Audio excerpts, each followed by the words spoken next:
brighten up those dark mornings. Wheeler, Ollie, and Lekter. Mornings at the Cabin. Mornings at the Cabin, indeed. Back in full effect with Wheeler and Lekter. Wheeler got out of bed this morning. Hey, all right. You know those mornings where you just sleep through everything? That's what happened to me. That's what happened yesterday. I woke up at about, 7:15. And I was like, well, I should probably... I woke up again and I was like, I just woke up. I was going to say 7:15. I don't think we heard from you until after 7:45. No, it was 7:45. 7:45. Pretty sure. Yeah, but okay. I was like, damn it. But I was so mad at myself that I fell right back asleep. Shoot. All right, back to bed. Nah, may as well. No, I was completely out of it. I don't know what was going on. I was in and out of sleep all night, and then I was around 7 o'clock. I woke up and I was like, oh no. Big weekend. No, not really. No? What? I didn't do much this weekend. I don't know. It's just one of those things. It just caught up with me, and that's how it goes. Maybe that was it. I think you didn't do anything. No. That didn't catch up with me. Just, you kind of go. You don't really make a lot of time to rest, and then one day it's just like, your body's just like, no. Yeah. Sit down and shut up. I asked my cousin last night if he wanted to skip work today and just play video games all day. What? He wasn't down. Why not? He's just had 10 days off. Okay. So here I am. Here you are. Yeah. Well, thanks for coming. Yeah. What do you guys play together? NHL? NHL. You play a little chill, do you? Little chill, yeah. Yeah. How's it going? Oh, we're great. Oh, yeah? Oh, yeah. That's why I wanted to blow off work. I'm like, we're way better at this than I am at my job at the radio station. I will tell you this much. When I did finally get up, before Phoenix got up, I played a little Borderlands 2. Hey! It was pretty good. That's a good morning. That's not bad. Mornings at the Cabin, the podcast. Kodiak, our little buddy that Sarah has been fostering. She's been fostering a lot of puppies. Doing great work. It's awesome. I often want to foster some puppies, and we're just never there. We're never at home, so it's tough. That's not a good situation. Right, and I think Betty would just eat them. So. That also. I don't think she'd eat them. She's not like that, but I think, I don't know how she'd feel about puppies around. Nibble on them. She might. Have a taste. She's the top dog in the home. It's kind of her place. Yeah. We've done the thing that Cesar Millan tells you not to do. Uh-oh. You're supposed to make yourself the leader of the pack. You got to be dominant. Is that what he sounds like? In South Park. All right. And I am. We are dominant, I suppose, but she's such a big suck. Yeah. She's just a big sucky bear. She gets whatever she wants. Yeah. Yeah. So you're the worst. I'm the worst. Basically. Yeah, but what my dog doesn't do? Bark all day. So. Well, that's something. Heads up to my neighbors. And the worst part about that is, yesterday I was I didn't sleep well, and I slept in, obviously, but then I tried to get a little bit more sleep. Mm-hmm. But after they go to work, they put the dog outside, and all the dog does is bark all day long. Yeah. All day long. Mm. Because, they didn't train it when it was a pup, whatever. They're not abusive to the dog, but, that's neglectful. Right? Well, it's just bored. It's just bored. Yeah. Bored, and now it's getting aggressive, and it doesn't know what's a threat and what isn't. Yeah. So it just barks at literally everything. Yeah. And I've tried to go up a couple times and say, hey, buddy, toss him a treat and introduce him to my puppy, and he's just like, I'm not having any of this. I've noticed the ambient barking of downtown Yellowknife has quieted a little bit overnight. Well, we moved all the dog mushers to Cam Lake. So. Oh, yeah. So, 30 years ago. They all used to be down here. That's right. It's the echoing of 30 years ago of dogs. Just, rah, rah, rah, rah, rah. What is that? It's the ghost of dog mushing dogs. I don't know if anyone else was noticing that in, late summer, early fall. It just every night. There was just 3 or 4 dogs just somewhere around downtown that were just keeping each other wound up. Yeah, doing that. Barking. And barking at foxes and stuff like that, because foxes are always traversing through downtown. Coyotes probably too. There was a friggin' porcupine going through downtown, for goodness sake. Just strolling about, looking for pumpkins. Yeah. That's what they love to eat. I don't need the neighborhood to alert me about that, though. Well, don't you? The twilight bark. It's not what I need. No, trying fair to enough. sleep. And, it's just, that's the worst. Anyway, Kodiak, our little furry friend, has found a home in BC. Oh. That's right. Has been adopted out to BC, heading to Victoria. Lucky. But needs someone to take him down. Now, we're always looking for companions, always looking for buddies. WestJet has a wonderful companion program that they put on, so you can, bring on a puppy for free. I don't know if it's free.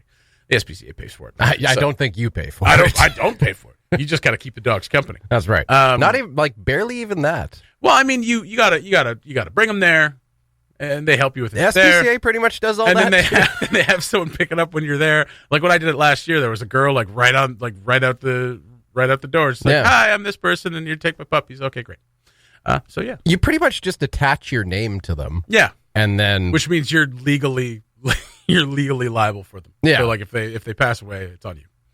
Which I guess is a little stressful in a way, but at the same time, like they're going to be fine. You don't have to do anything. That's right, and everyone's happy. And that's what we should kind of encourage, say to encourage people is that you don't really have to do much. Like not really. One of the SPCA people will meet you at the airport with the pup. They'll introduce you. Mm-hmm. I had to carry one on, and then 2 others went in the hold. And that's just fun. That was that was fun. I mean, it was okay. It was a little stressful because he kept trying to get out. And the little carrier they gave me had a broken zipper, so he just I'd try to close it, and then he'd yelp. So I'd open a little bit. He'd stick his head out, try to get out, and then the flight attendants were really awesome. They're like, "Listen, we're not supposed to do this, but you can have him on your lap if you want." Okay. So I just held him on my lap, and he didn't poop or pee or anything. It's great. And no one else gave you dirty looks. Like if it was everyone else was a baby like child. No, I actually Ugh. The person across the row from me was like, "Can I hold him?" I was like, "Yes, you can. Yeah. I'm gonna have a nap." So, if you ever think about being a companion, you're like, "Oh, that's too much stress" or whatever. It's really not. It's really not. You should do it. If you're going down to Edmonton, Calgary, Victoria, you should ask the SPCA if just send them a message. They may not have put the message out there yet that they need someone to take a puppy down or a cat or whatever. And so you should put your name out there, get your name on the list, and help out. So little Kodiak is looking for someone to take him down to Victoria. So if you are headed down that way, let us know. And let the SPCA know, for goodness sake. You know what? Don't even let us know. Skip the middleman. Go to the NWT. We don't need to know. We don't need to know. That's right. We're on a need-to-know basis. We don't need to know. So little Kodiak looking for a flight down, a companion, if you will. He is so bloody adorable. Mm-hmm. And we're happy that he's found a forever home. And now all we need is just to scoot him on down there. We can't shoot him out of a cannon.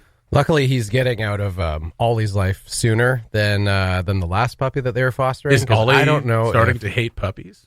No. Oh, okay. I saw Ollie in tears. Oh, no. Because, was it Hippo? Hippo? I think it was Hippo. Mm-hmm. Was the one that, one of the ones. No, it was the other one, the smaller one. Yeah. I keep forgetting the name of. Anyway, they had 2 puppies. Yeah. One was a big lump of fur, and the other one was a small little scrappy thing. Mm-hmm. The small little scrappy thing got adopted. Nice. And I wasn't having it. Oh, when the news got broke to him, I've never seen Ollie so emotional. Oh, it was really goodness. cute. Well, he's got a heart of gold. That He one. does, yeah. Yeah, and he likes his puppies. You can't foster them for too long, though. It just gets That's to right. Absolutely. Well, I mean, we were taking Betty for a week. It. Yeah. Yeah, Dana just looked at me. She Were you? Well, no, she said take her for a week. Were and you? then, all right. And then they're out of town. Their foster family's out of town. Take her for a week. And I was like, okay, great. I mean, kind of knowing, I was like, yeah, we're not. I don't know if we're ready for a dog just yet because it was only 6 months after Rocky passed away. Yeah. So took her for a week. Gave her back for a week because she was with a family that just takes in puppies all the time, trains them, housebreaks them, and then gets them ready for the open market. Yeah. And then so gave her back after a week, and I called Dana a few days after that. Said, "Hey, what's going on with Betty? Did she go to that family in Coquitlam or wherever she was going?" And she's like, "No, they decided to go with another puppy, so we're just going to send her out Alberta." And I was like, "No, not now you're not, Alberta. Dana." And this was her plan from the very beginning. Oh, absolutely. And we brought her back, and I was like, all right. 2 days later, I was like, yeah, this dog's ours. I don't even think we've made it official, actually. I must just have a heart of stone or something. You do. You hate dogs. Well, after about a week, I was like, we got to get rid of Finn again. This dog is an idiot. Can't handle this dog. So cute, though. So cute. Yeah, I guess it's worked out. That's right. So yeah, it's tough to foster puppies, and I think that might be why a lot of people don't do it. They're just like, well, I'm just going to take this dog in. Yeah, like, that's it. Yeah. If I have this dog in my house, especially as a puppy, like, why would I give it up? Yeah. Why would I give it back to somebody? It's a trick. It's a trick, and that's how they get you. And do it. But you should still foster. That's right. Adopt foster at nwtspca.com. You can put your name in for a little foster of a puppy, and just be careful because they'll get you. Mornings at the Cabin, the podcast where we cut out all the great music and you're left with the rest. Obviously, Ollie is smarter than just all of us. and just kind of knows, has his finger on the pulse. So now it's time for a new bit we'd like to call, without precisely knowing exactly what's going on. Would you say, Ollie, it's time for people to panic and burst each other's heads open and feast on the goo inside? That's the name of this section. Today, yes. Yes. So I actually do want to do this. This is something I've been thinking about, where it's just like, without knowing precisely what's going on, with Ollie Williams. And then Ollie explains to us very complex issues in bite-sized format that we can all enjoy and understand. With precision. With precision. That's absolutely right. Whereas you and I meander. Yes. Ollie cuts to the gist. Yeah. Or the gist. GIF or GIF. Gist or gist. Ollie? It's gist. It is gist. That's right. So, Good, is that yeah, no, that's, yeah, please leave. No, we want to talk about the CBC newscast. We received an email yesterday under the cloak of anonymity. And it led to this story this morning about CBC centralizing its newscasts. And that email was the 7th one we had received that day. Was it really? That's the only one I saw. We were well ahead of the game at that point. Yeah, that was the last one we actually got in. So yesterday we heard from a lot of CBC staff in the North about the changes that were taking place. So the CBC, to put it succinctly, has announced that from January, its morning show newscasts, not the shows themselves, just the news, will be pan-territorial. So at the moment, if you go listen to CBC in the mornings, you'll get a 5-minute NWT-based newscast. That doesn't mean that every story will be about the NWT, but if there is a day where there's a whole bunch going on in the NWT, that person has the freedom to just do 5 minutes that is laden with NWT stuff. Okay. Kind of like we do. Yeah. So I do a newscast in the morning. If everything that's of interest is happening in the NWT and there's a whole bunch to go, it'll all be in there. If it's a pretty quiet day and there's frankly not a lot going on, I'm going to start reading out what's happening in the Grey Cup. Okay. Yeah, like, oh my God, where's the pillar? Hey, I was just going to say, not a lot happening. Jeez. Grey Cup, I guess. Yeah, just a 107-year-old league. Fine. Go on. Is that because your All Blue good things Bombers are must in come to an end. And that did in the 50s. So, all mediocre things must carry on for hundreds of years. Good God. I like Sorry, that. All was right, move on. that a little unnecessary. Well, his Bombers are in it this year, buddy. Pick a shot at the lacrosse league if you're going to That's take a the shot national at sports, Canadian Scott. sports. NLL. Yeah, it can is a take it. It's treasure. a national sport. That's right. National Lacrosse League of Lacrosse. All right, anyway. All right. The NLL. So I've just had Janice Stein on the phone. She is the managing director of CBC North. She took pains to reiterate throughout 15 minutes that from her point of view, this is about getting more reporters out into communities. So she's saying that by removing 2 news reading positions, one in Iqaluit and one in Whitehorse, that will free up more reporting resource to go and do more reporting elsewhere. Why not just spend more money to have more reporters? Because there isn't more money. What? So that would be the basics of that. So they're repositioning their existing resources to go and do other things. That is how they would put it. Now, that is a slightly different characterization to the one that she used in the internal email yesterday to staff. Yes. Where the internal email said, yeah, there might be a bit more reporting on radio, but this would also be for more reporting on web more reporting on social media. Yes. So there is a slight difference in message between what was being communicated internally yesterday and what is now being communicated. I would say from an NWT point of view, bear in mind that the change to the NWT staffing is that your one Yellowknife-based newsreader is now going to be the newsreader for all 3 territories. Yeah. So presumably, therefore, the NWT is not getting any additional resource to go and report from communities because that one person who was already in a studio is now in the studio more, doing more work for the other territories. Okay. Well, that sounds great for that person. I'm sure their pay will go up because with the amount of work they're getting. Now, did she know that we had the internal email when you talked to her? Yeah, I mean that was this morning after we published, so she would have been well aware. Oh, okay, fair enough. Yeah, Okay. Gmail had a big day of ghost email addresses being set up. That's right. It was very like the email literally said, "Do not bother responding to this email. I will never check this again." To clarify, Jesse's talking about the anonymous email. That's right. Not No, that's not Janice's Judy. email. Not Judy. Yeah. That's not that one. That would be rather harsh as a managerial tone. The internal email. This message will self-destruct in 5 minutes. Here's what we're doing. I will never check this email again. That's right. That would be a very... and the next story is all of CBC's computers blew up simultaneously. By the time you read this message, I will be dead. Now, there is a serious point to this. Yes, there is. If we could all just recover briefly. Well, I mean, the staff is livid, incredibly angry. The staff aren't thrilled. So Janice Stein, the managing director, in the interview just now, sets this out as a continuation of a journey, if you like. The CBC, for the last few years, has been trying to get more reporters out into communities. Yeah. Now, Janice is obviously very welcome to that opinion. It doesn't seem to be one shared by the staff. No. Because the staff seem surprised by this. Yeah. They don't like it, and they think it's going to damage their relationship with listeners. And the question I was asked several times by staff yesterday to ask Janice Stein was, why were we not consulted about this? Yeah. To which the response that I just got, and you'll hear this on the lunchtime news today from 12, was, well, the consultation process starts now as to how we make the best of this. Well, that ain't a consultation from my point of view. We're cutting jobs. Now let's figure out how we're going to do that. Is essentially a very good simile for that. Yeah. Now, to be very clear, nobody's jobs are being cut, but that is a good facsimile to use. Yeah, essentially, yeah, and I did ask her about it. She said, well, sometimes decisions have to be made. So her answer to that is that kind of this has been the way this has been going over time. We want more resource added to the communities. Now it's up to the programming teams to figure that out.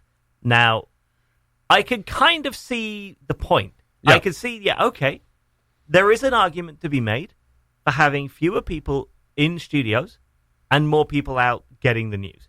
However, let me just finish this thought first. However, if you then have fewer means of communicating that news, I wonder about the overall impact, because we know there are lots of people in the NWT who live in communities where the internet barely exists, and if it does exist, it costs a fortune, and who are not really equipped or inclined to really use the internet that much, because a bunch of people who live in the NWT, their lives are not on the internet. Their lives are very much on the land, or they are elsewhere. They use the radio. We know that the NWT loves the radio. It's why something like Cabin Radio is able to even exist. We couldn't do this anywhere else. That's right. So I'm not necessarily convinced that if you're going to take away from the time, the amount of news that you're reading out in the morning, like even if you're producing more news somewhere else, where's your outlet to then communicate that if you've cut down on the amount of time to tell people what's happening? And I wonder about that. And you would assume it has to be digital, and therein lies kind of the problem and probably the oversight from where this decision is coming from, that we don't consume media up here the way people do in the south of the country. Well, and every time there's that part of the email where it's just like, we're going to use these resources to really up our social media game and have more presence in the communities. As soon as I read that, I was like, the only word that came to my mind was freelance. So that's like hiring somebody within that community to do that stuff for them, and then kind of send it south to be kind of vetted or whatever. So, but that just seems like, when any corporation says they want to get younger and hungry on social media, I immediately think unpaid internship or freelance workers. I don't know why. Well, and the thing I thought too is like, obviously it sounds bad, from a worker's point of view to be like, hey, you're making a decision that's affecting a lot of our jobs and the way we do things around here. Like, why weren't we consulted? To be fair, on the other side, when was the last time a corporation or of any sort ever consulted their employees before making a big decision? Absolutely, and unless it's a corporation owned by the people, which CBC is. Very true. That's it. I can see why that would anger. I imagine more is going to come of this as we roll along. Ollie? Yeah, I mean, I get it. It's more nuanced than simply saying, this is a bad thing, this is a good thing. I could see elements of both sides, for sure. Having said that, I do think it's strange that managers would see this as being a continuation of a plan that has been going on for years, and the staff don't. First I'm hearing of it. The people who literally do it every day are like, we have no idea what's going on. That sounds pretty good. Ollie, thank you so much for clearing that up. I feel less like panicking and less like cracking Scott's head open and feasting on the goo inside. Scenes on the cabin.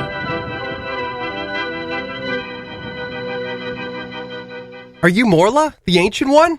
Not that it matters, but yes. Please help me, Morla. Do you recognize this? Wow, we haven't seen the Orin in a long time. We? Is there someone else here too? We haven't spoken to anyone for thousands of years, so we started talking to ourselves.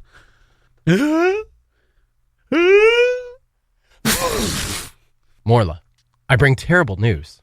Did you know that the Empress is very ill? Not that it matters, but yes. Actually, we don't care. If I don't save her, she'll die. There's a terrible nothing sweeping over the land. Don't you care about that? We don't even care whether or not we care. Do you have a cold? No, we're just allergic to youth. You know how I can help the Empress, don't you? Not that it matters, but yes. If you don't tell me and nothing keeps coming, you'll die too, both of you. Die? That would at least be something.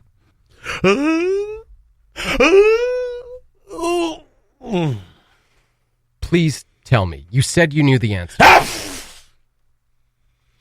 We're tired of sneezing. Go away. Nothing matters. That's not true. If it didn't really matter to you, then you'd tell me. Clever boy. Tell me, please. We don't know. But you can ask the Southern Oracle. How can I get there? You can't. It's 10,000 miles away. But that's so far. That's right. Forget it. Good night. Scenes from the cabin. Know the movie? Submit your guest to mailbox@cabinradio.ca or send us a message on Facebook for your chance to win gift certificates to some awesome Yellowknife restaurants, including the Monkey Tree Pub and Steak Restaurant, the Woodyard Brewhouse and Eatery, Flavor Trader, Copperhouse Eatery and Lounge, or Javaroma. Listen to Cabin Radio every weekday to win, or download the Mornings at the Cabin podcast. Okay, so this one's a little tricky. This story popped up on CBC this morning. Northview REIT charging tenants thousands in illegal pet fees in its buildings. Now, Northview REIT, obviously a big property owner here in the city, renting out a lot of places. And to have a pet in an apartment, some places just don't allow them. I lived in Vancouver for years. You would be hard-pressed to find an apartment that allowed a dog. Yeah. You can allow a cat, no problem. I think in Vancouver, most apartments don't even allow people. That's right. Yeah. They don't want people. They just want to be empty. They want to be Left empty. alone. They want to be owned by foreign people, foreign investment, and just left alone. That way they don't spoil. If there's anything in Vancouver that can't happen, according to Vancouverites, is the idea that people live there. Don't disturb the dust. Don't disturb the dust. We want people to think that this is a metropolitan city that no one lives in. But so Northview REIT, like I said, big property owner, and like I said in Vancouver, you can't find a place for dogs, but you can find a place for cats. Here, it's a little bit better. You can find places with dogs. Like I've never had a problem having a dog in any of the apartments I've been in. But I mean, there are some places that don't allow them, and then there are places that do allow them. And then you need a pet deposit. Now, according to the Tenancies Act here in the North, the Residential Tenancies Act, is that you can collect a pet deposit from tenants, similar to a damage deposit. So you do $500, whatever, and it's just basically to cover any damage that the dog or cat might do. Because as we know, cats spray, dogs pee, whatever. The pets do what they do, and some people are not super responsible with their pet, and allow that kind of grossness to continue. So that deposit is there for that reason, and that's totally fair. Having that extra deposit there because you've got this extra living thing in your house that could cause a lot of damage, absolutely fair. Get that deposit in there. A couple $100 will cover the carpet cleaning and whatnot. So what they've been doing is charging people $25 per pet per month. So an ongoing. So if you're in a lease for 5 years. What is that? That's $200. So for one pet, that's $300 a year, right? Is that good math? Don't refer to me for Come math. On. 10 times 25 is 25. 2 times 25 is 50. 10 times 25 is not 25. So 10 times 25 is 250. Oh, okay. And then 25 times 2 is 50. So there you go. It's new math. $300. $300 a year. So if you're into a lease for 5 years, it's $1,500. Right? Yeah. And the deposit's supposed to be between $200 and $500. I don't know. Most people do like maybe a few $100 or like half a month's rent. So like just like another security deposit. So that is illegal. You can't do that. You can't charge just willy-nilly whatever you want for a pet, for an extra pet. You can't? No, apparently not. Not according to the Tenancies Act, No. which is why this is a story. And one of the Northview tenants saying, it's like someone lying to you constantly. Yes. But the Tenancies Act is just an act. Just an act, baby. Just words on paper. We're just pretending. We're just pretending. It's just an act. That's right. This is just an act. We don't have to follow this. This is our improv act. We call it the NWT Residential Tenancies Act. Everyone give us a suggestion. Pet fees. All right. Charge whatever you want. Da-da-da-da-da-da-da. Everyone likes a And that's little our improvisation. scene. Thank you very much. Yeah. That's all our time. Thank you. Very nice. That's right. So that's, I mean, obviously, that's a pretty big stink. I mean, $25 doesn't sound like a lot, but you accrue over a few years of a lease, and you're talking, like I said, like $1,500. So that's a ton of money. I was with you for most of this metaphor. When you started to get into the rent, I got a little lost as to what you were referencing, but it's a very long, elaborate metaphor to basically just say Don Cherry is launching a new podcast.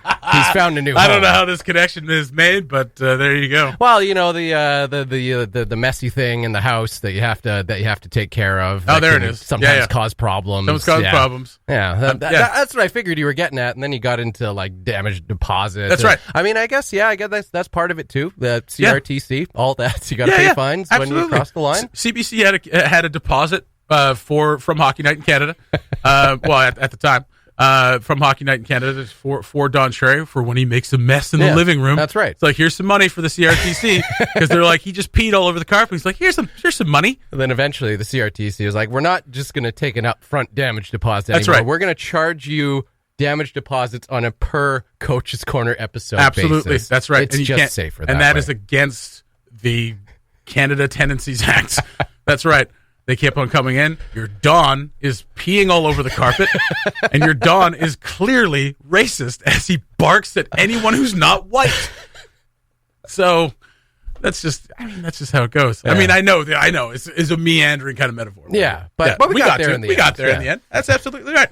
So, if you're with Northview REIT, maybe take a look. Take a look at your agreement, and if you got pets, have a look. That's all, because they need to be taken to task, and they need to be let known that they can't be doing that. You people got to protect yourselves. The Mornings at the Cabin podcast. With the holiday season fast approaching, have you done any of your Christmas shopping? Perhaps you've got a secret Santa at work, and maybe you don't know that person at all. Ooh. You know what I did for a secret Santa one time in my English class? What? Got a guy 3 chocolate bars. Good stuff. What bars? That was a Kit Kat, a Smarties, and something else. Smarties isn't a chocolate bar. Well, it's a chocolate confection. It's candy. I mean, it's chocolate candy. Should have gone with M&M's. Shut up. But anyway. So that's what I did, because I forgot. But I don't think we're going to do a Secret Santa here, though. Right? We'll just give gifts to the people that we like. No. So none. We do that every day. Yeah, that's right. The gift of laughter. Yeah, that's right. Sure. But I was, you want to talk about this, and I was kind of poking around on this. I've been on Reddit for, I don't know, a few years. And I don't really actively participate. Like, I've got an account, but I never sign into it. I just kind of, scroll articles and look at some of the discussions. Most of the discussions on Reddit devolve into just nonsense. You just kind of lurk around. Well, You're kind of. like I'm a guy. lurker. Yeah, you're like that guy at the party. Doesn't really talk to anyone and just kind of observes. mills around. The fakery of it all. That's right. Putting on their things, yeah. And they just sit there going, ugh. None of you are real. Who's that guy back Who's that there? guy over there? Oh, what? Oh, he gave me a thumbs up. Okay. That's right. That's right. I do that. I give random thumbs up to people as I'm kind of looking around at them, and they say something stupid. And I go, pff, and they look at me. They catch me scoffing at them. So I go, hey, Yeah. good point. So on Reddit, there's a gift exchange. They have gift exchanges. It started off as Secret Santa a few years ago. Now they have gift exchanges across the year. Okay. So I signed up for the first time for Secret Santa on Reddit. Oh. So this is what you got to do. You fill out this little thing. You make another account for the gift exchange.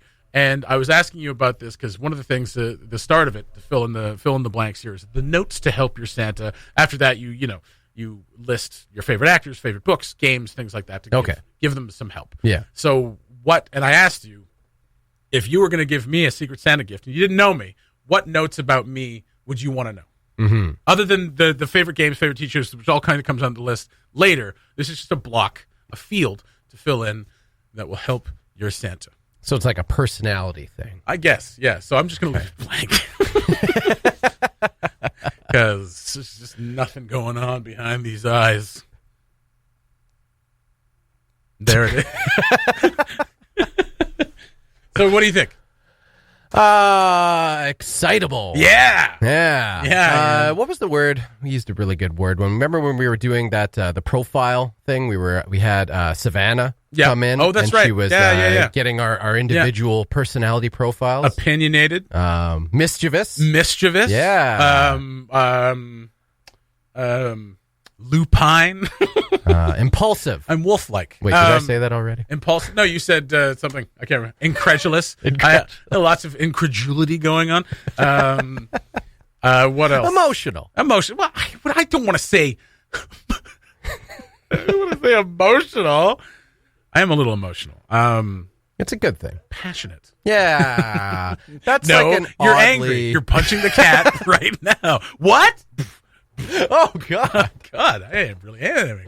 Well, I mean, I've been characterized as angry because I think I do come across that way. And I don't think I'm angry. I'm not angry all the time, put it that way. But I just... someone described me the other day. I was talking to someone about this kind of thing, and they just kind of said, well, you're kind of just... You don't really... What was funny is she described me, you don't really talk much. I was like, what? What? But I think she meant in like a party situation or like when I'm... She doesn't know you at all. I know. And when I'm talking, when I'm like with people, I'm kind of... She said I kind of keep to myself. I'm kind of mysterious, is what she said, and which I like. Brooding. I like. Well, I've heard brooding before as well, Mm-hmm. and I think that's mostly because I'm hard of hearing. So I've kind of like squint my eyes and furrow my brow to try to hear people, and they're like, "This guy's really got something to say," and then I just don't, and they're like, "I wonder what he was gonna say." Don't you love those parties when you spend literally half the time just nodding at people because you're like, I can't hear a word you're saying, and I don't want to make this conversation more awkward by trying to hear everything you're saying because there's no way it's going to happen. Well, I told you about the dinner that Bridget and I went to. Yes. Right? The infused dinner. Yes. And she thought she was being very funny. She kept turning to me and saying, she'd be like, and I'd just be like, yep. Because I couldn't hear a damn word. I couldn't hear a word. In my good ear, dear. Well, yeah, because this is my bad ear. And she was just kind of like, and she didn't want anybody else to hear, so she was like, I was like, yeah, right on, Bridget. Yeah, totally. So yeah, then after the party, we had a chat, and I was like, I didn't hear a word you said. Stop. You're explaining your jokes now, and they're not as funny. Aww. Yeah, no, she's fine.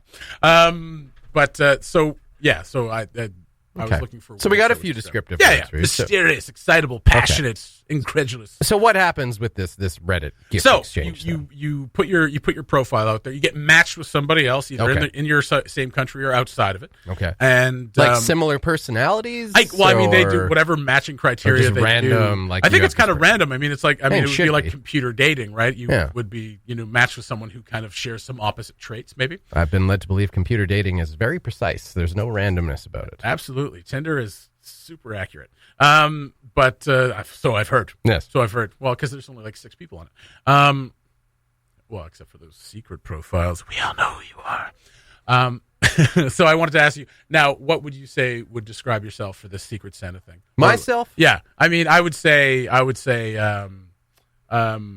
pleasant. Pleasant. Absolutely. Pleasant, well-liked. Sarcastic. But I mean, yeah.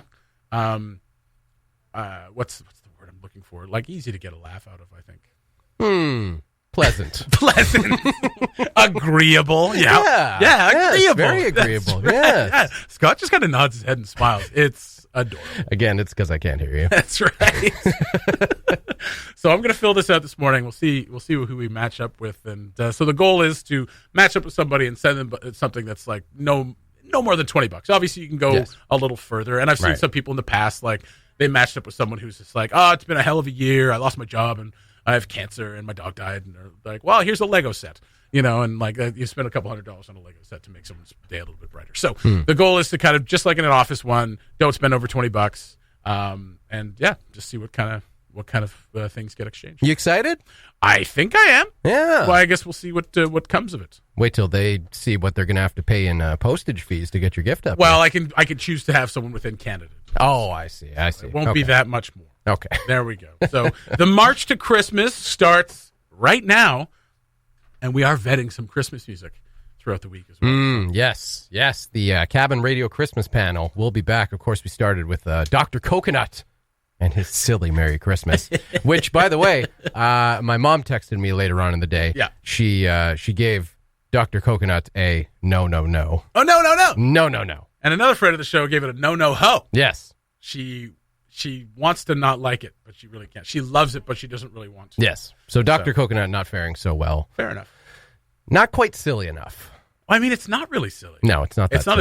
It's not as silly as what his name would suggest. It's silly Dr. Coconut. There's not even any coconuts in the song. Like, I expected to hear, like... Yeah, right?